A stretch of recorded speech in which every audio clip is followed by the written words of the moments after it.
There we have it. MG is all fully detailed, ready for its MOT minus a battery which is being sorted. Got the stuff out as best as I could and touched it up. Needs some number plates really.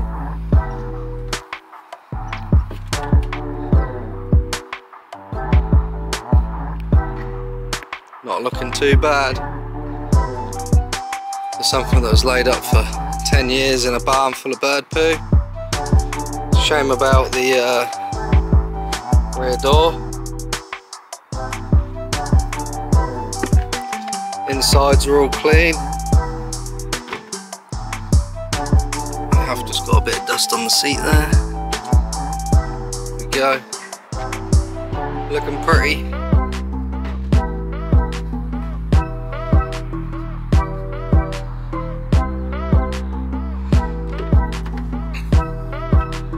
Just gotta go for its MOT now.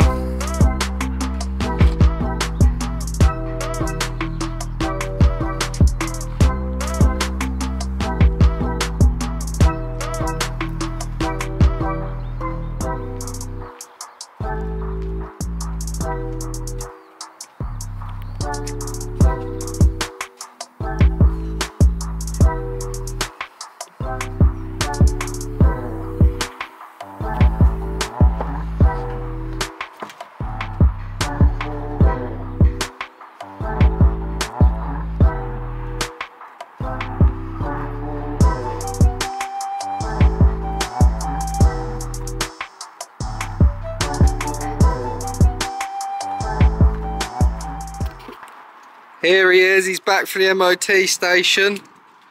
How did you get on? Oh, it's passed. It's passed? Yeah. Are you happy with it? Oh, yes. Car. And what else did you get done while you was there? What else did I get done? Yeah. New tyres on it. You got some new fancy grippy tyres. Actually, that's what you said. Ah, they put some Kumos on it. Yeah. Cheap crap. No, they're good. Oh, alright. I'd say they're What good. we got on the MOT then? Is it a full flying colours or have we got some advisories? We want an advisory, haven't we? Ah, what? Coolant leak. But How did that get there? Well, we did say it'll get an advisory for that, didn't we? Well, yeah. But we have got the part to fix it now. Look at the old girl. Didn't she clean up alright? Oh, yes. Would you know that had been sat in a barn for 10 years? Covered in bird poo.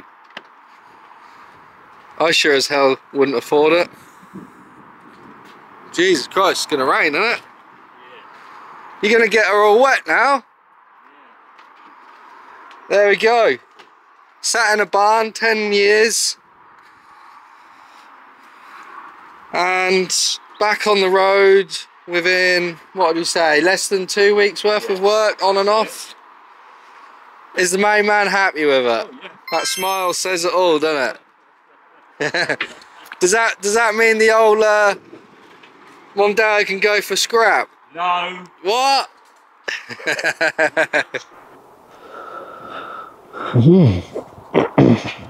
Hello my fellow YouTube people, hopefully you can all hear me.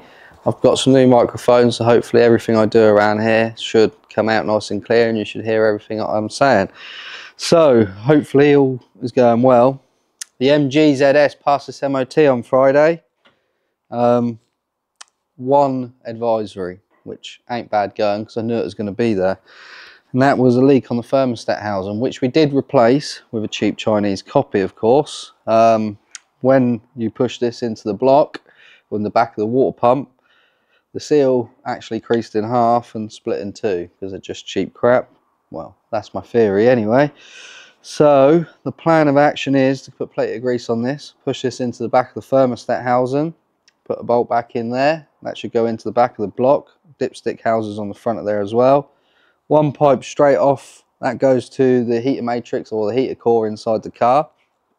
Then we've got a metal pipe that does the same principle. It pushes over this end. That water pipe actually runs all the way around the back of the engine, has all the wire and loom clipped to it. That then comes up to here. and that connects to the bottom rad hose, which I've disconnected and drained the water out of outside. And fingers crossed, get all that done, buttoned up, put some water in there and she doesn't leak, so we can get some coolant in it at this time. And it is all, well, I say all, it should all be ready to go back on the road. So fingers crossed, everything goes well today. I'm going to start off by removing all the crap that's in the way, and hopefully we'll get where we need to be. Let's start on this. So we've got to take off the battery, get the battery out of the way to start off with. So I need a flathead screwdriver, 10mm.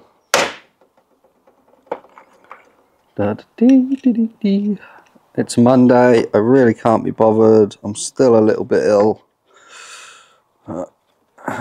My car's gone wrong. Crank sensor's gone wrong in that, so that's not good.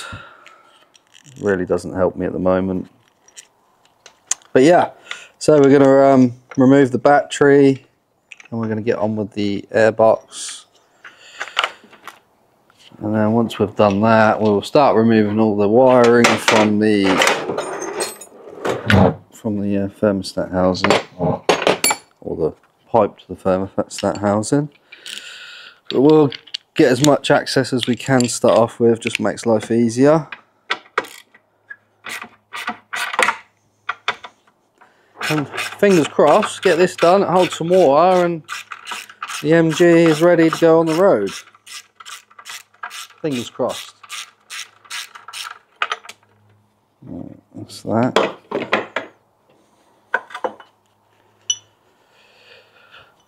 Put you on there. Battery should lift straight out. Now I need an 8mm. Looks like you've done this before. Certainly have.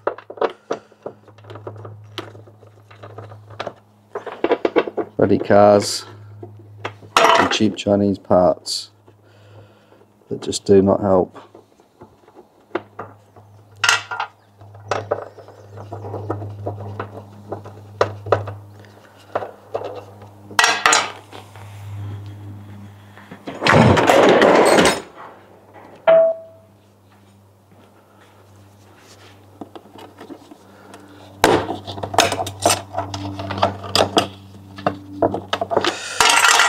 That should allow us to remove the airbox, like so. Right, so we've got this little clip just in here. I'm going to bring you in a bit closer so you can see what I'm actually doing. Fingers crossed, you can all see now.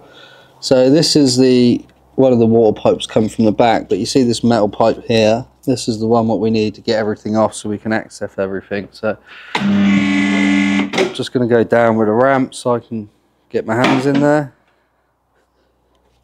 Right, now I did all this the other day and there's loads of clips that are holding the loom to it. Now obviously when you remove those, they don't always come out. So I cable tied through the clips. It literally makes no difference because that's what they are, but I've now got to snip those all off again.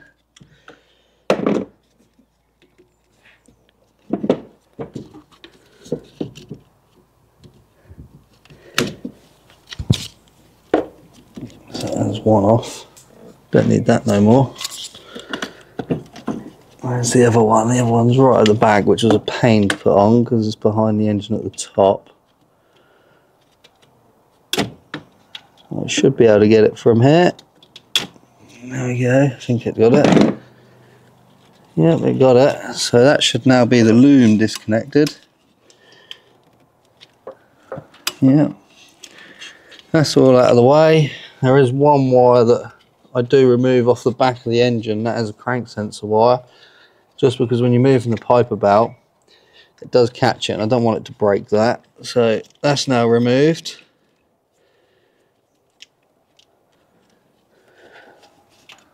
Hopefully, if we now put her up in the air, we can do everything else from underneath. Hopefully, fingers crossed. Take my tools, don't need that one, will need that.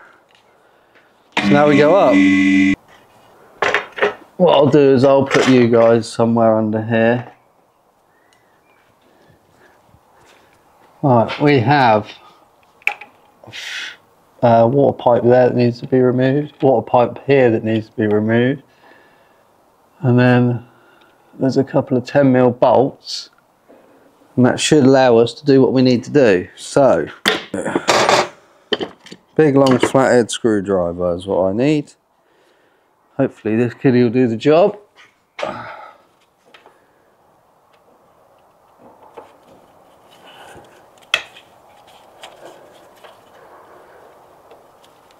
Now this is a real pain of a job to do because it's in a rubbish place. I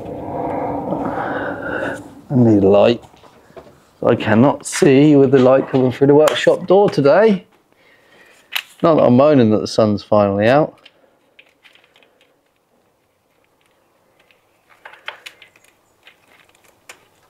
I could think of much better things to be doing than this again.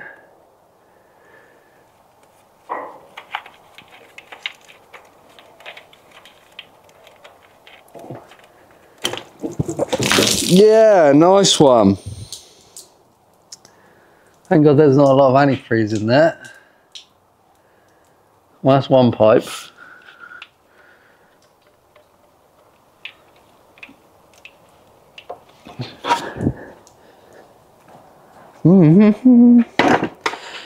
Try a slightly smaller flathead to get to the other one, or a longer one, but smaller in length and diameter. Oh, it's just a touch too long, but we should get it.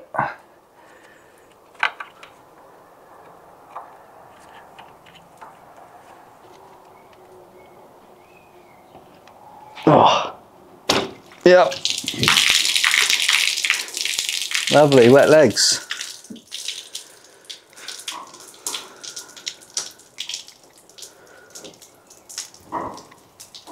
All that work.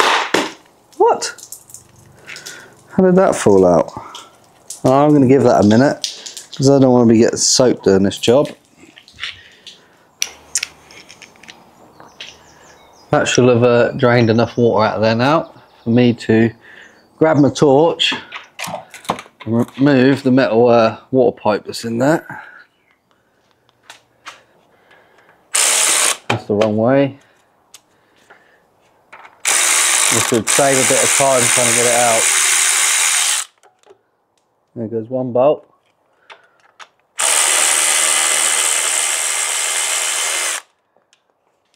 There goes the other bolt.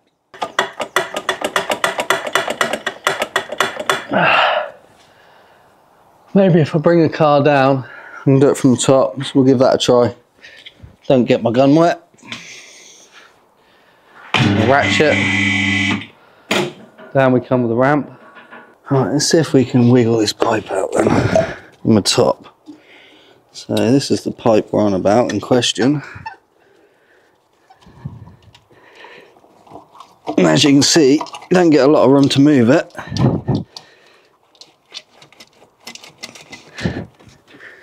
So it makes it difficult.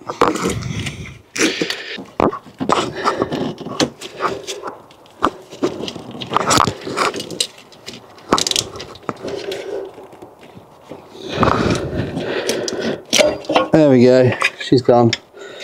Now hopefully I can leave that in situ. Well, now what, an 8mm again? Alright, so we've got an 8mm tucked right at the back of the engine. Under the inlet. It would be easier if you just took the inlet off of these and done it that way, but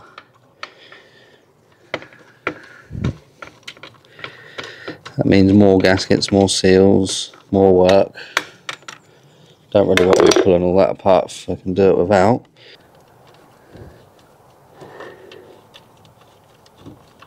And the bolt is out.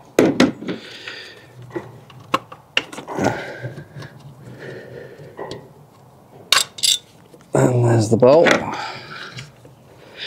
Now I've just got to work the thermostat housing out, which surprisingly just come out really easy. Oh, and look, this seal done exactly the same when putting it in. It split. There's actually half of it missing. So yeah, that's the cheap Chinese one. You can feel the difference in weight as well. The other one's got a lot more weight to it.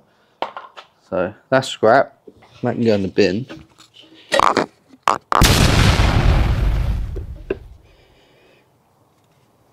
Where the rest of the seal is though.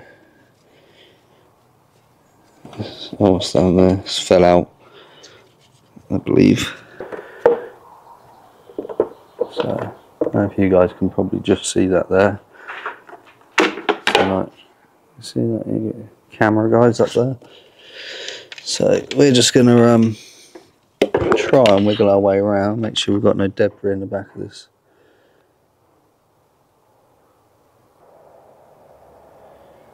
That all looks good. Doesn't look like I can see any seals in there. There's no seals or anything in there.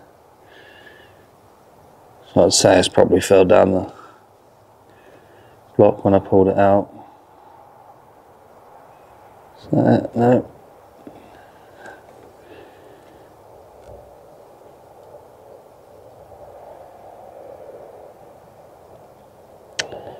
Oh, can't see it. Unless it's been sucked up by the water pump and shredded to pieces or chucked around the water system, more than likely. Okay, right. We don't need that now.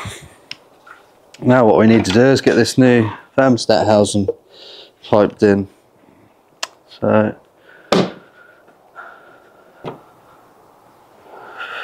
going to apply plenty of grease to this, so when we put it in, hopefully it stops the water pump, the seals from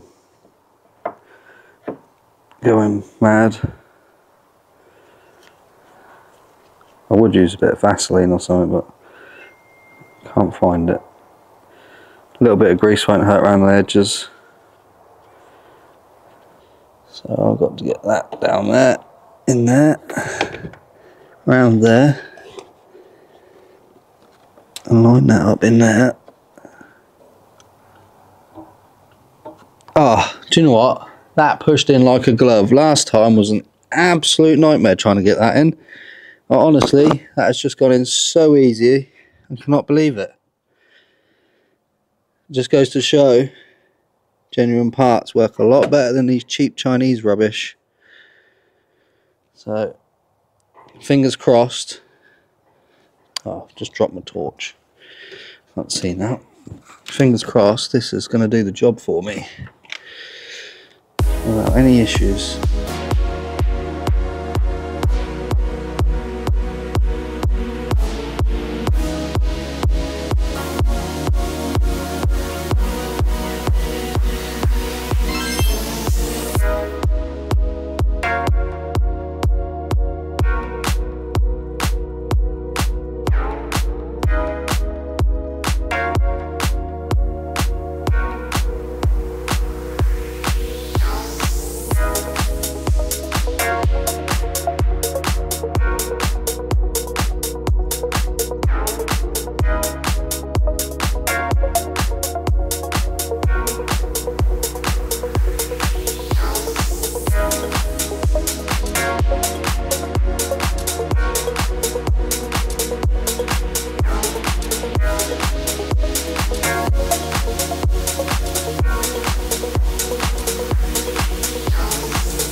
Right then, I've pulled it outside because I'm now going to bleed the water system up. Obviously I've put some water in it, circulated around all the pipes. I've ran it up a bit, took it just quickly down the road. I'm now going to put some antifreeze in it and bleed it through the system. Obviously I wanted to check it wasn't leaking before I put any antifreeze in, because we've already done that once and that's just wasting it. So it is going to be a bit warm, and then we'll button her up and put her back together and she'll be all done.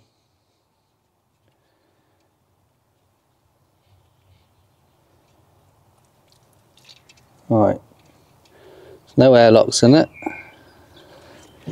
so just got to keep topping her off with antifreeze.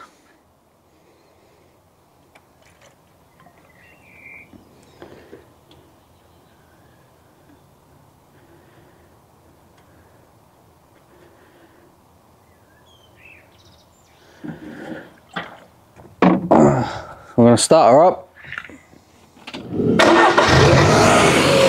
That'll pump that through the system. I'm just going to crack this valve off here so it pumps its way through.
It's got a little notch in the bottom of the airbox, you just got a slot in there. So that's in there, that's in there. A couple of 8mm bolts. I've checked all the water pipes are all lovely and warm.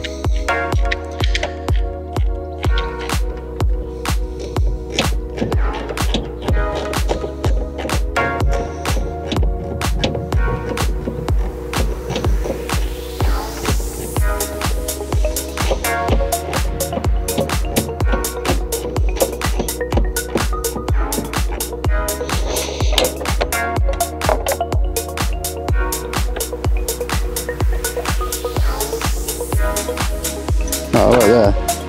Yeah. I just kicked it. Just got this left to go back on. Oh, battery terminal's come off. It's tight. There we have it. The MG is all done, buttoned up, back together, water system bled, fully MOT'd and ready to hit the road. The thermostat housing's no longer leaking with the new one. Hope you enjoyed it. Hopefully we'll see you soon when we start doing some more work on the Mark II Escort that this strange chap over here also owns. I don't know what he's doing chicken dance without any wings.